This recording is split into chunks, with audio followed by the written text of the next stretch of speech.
Sir यहाँ पे NDA सम्मेलन में आए हैं, आप क्या कुछ बोलना चाहेंगे? जिस तरीके से भीड़ देखने को मिला है और काफी ज्यादा भीड़ भी यहाँ पे था, और कहीं ना कहीं विधानसभा जो होने वाला है, कहीं ना कहीं उसका पूरा एक कह रहे हैं कि वो दिखाए, शक्ति प्रदर्शन किया जाए, उस पे क्या कि एनडीए के पांचों घटक दल पूरे बिहार के अंदर संयुक्त कार्यकर्ता सम्मेलन कर रही है। जिस तरह का जोश एनडीए के कार्यकर्ताओं में है कि जो पांच पांडव की ताकत होती है।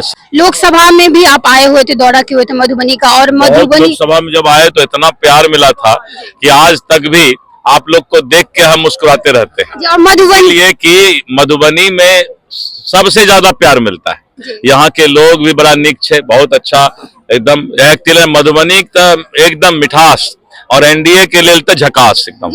और विधानसभा में 2 सीट जो है वो यहाँ पे एनडीए का नहीं है। अब इस बार सब साफ हो जाएगा। इस बार पूरा सीट जो है, सभी सीट एनडीए को ही मिलेगा। इस बार अब जो है उन लोगों का विपक्ष का पत्ता साफ हो गया। प्रतिपक्ष का थोड़ा आंख के ऑपरेशन वगैरह करावे पड़ते, कहने की विकास अगर बिहार में जकरा नहीं दिखाई पड़े छे तो हो सके छे आंख के रोशनी कम हुआ तो कर अस्पताल और अच्छा खुल रहा छे, पटनों में सब खुलल छे, तो कहीं आंख के इलाज करवा लिया।